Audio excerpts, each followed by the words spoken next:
এই যে একটি সমিল দেখছেন, এই সমিলের মালিক এখানকার মনি নামের একজন।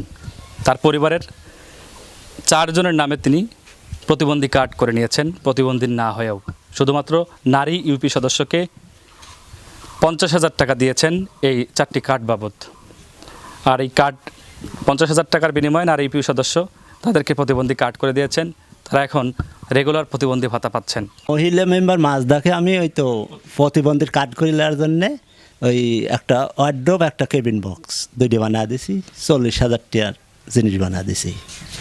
আমি একটা 3 আর আমার মা, এই 4 কার্ড বাবদ আমি ওই এক ওয়ার্ডরোব আর এক কেবিন বক্স কত টাকা? দুইটা মিলে 50,000 হয়। আমি 40,000 বোঝ দিছি, এই মাছ দেখ আমি দিছি। উনি এই মেম্বারই কার্ড করে, আরও মানুষের করছে। হ্যাঁ, ওই প্রতিবন্ধীর হ্যাঁ, এই বাবদ আমরা প্রতিবন্ধীর কার্ড পানো। অথচ এই সিংড়া উপজেলাতে অসংখ্য অসহায় হতদরিদ্র প্রতিবন্ধী মানুষ আছে। তারা একের পর এক সমাজসেবা অধিদপ্তর, নারী ইউপি সদস্য থেকে শুরু করে চেয়ারম্যানদের কাছে বারবার ঘুরছেন, কিন্তু প্রতিবন্ধী কার্ড পাচ্ছেন না। আমি তো ওই কানে শুনতে পাই না, পঙ্গু একবারে। আমার কেউ নাই বাবা, আমার কেউ নাই। আমি আল্লাহ ভেবে থাকি, আমার কেউ নাই। স্বামী 20 বছর এলো ভাত দেয় না, চলে গেছে স্বামী। একটা কার্ড চাই আমি। যাদের পাওয়ার যোগ্যতা আছে তারা পাচ্ছেন না, যাদের পাওয়ার যোগ্যতা নাই তারা বিপুল সম্পদের মালিক হয়েও শুধুমাত্র ঘুষ দেওয়ার বিনিময়ে এই কার্ডগুলো করতে পারছেন।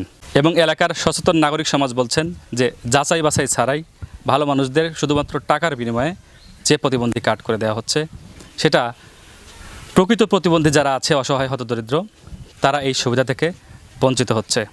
দ্রুত এর সমাধান না হলে সরকারের পক্ষ থেকে তদন্ত ছাড়াই যে এই কার্ডগুলো দেওয়া হচ্ছে, এতে করে প্রকৃত প্রতিবন্ধী, প্রকৃত বিধবা, প্রকৃত গর্ভবতী নারীরা বঞ্চিত হচ্ছেন। অর্থাৎ সামাজিক যে সুবিধা রয়েছে সরকারের, সেই সুবিধা থেকে বঞ্চিত হচ্ছেন হাজার হাজার মানুষ। অথচ বিপুল সম্পদের যে মালিক, তারা টাকার বিনিময়ে এই কার্ডগুলো করে নিচ্ছেন। সকলের দাবি দ্রুত তদন্ত করে যারা এই অসাধু উপায় বেছে নিয়েছেন, সংশ্লিষ্ট সবাইকে আইনের আওতায় নিয়ে এসে দৃষ্টান্তমূলক শাস্তির দাবি জানিয়েছেন তারা।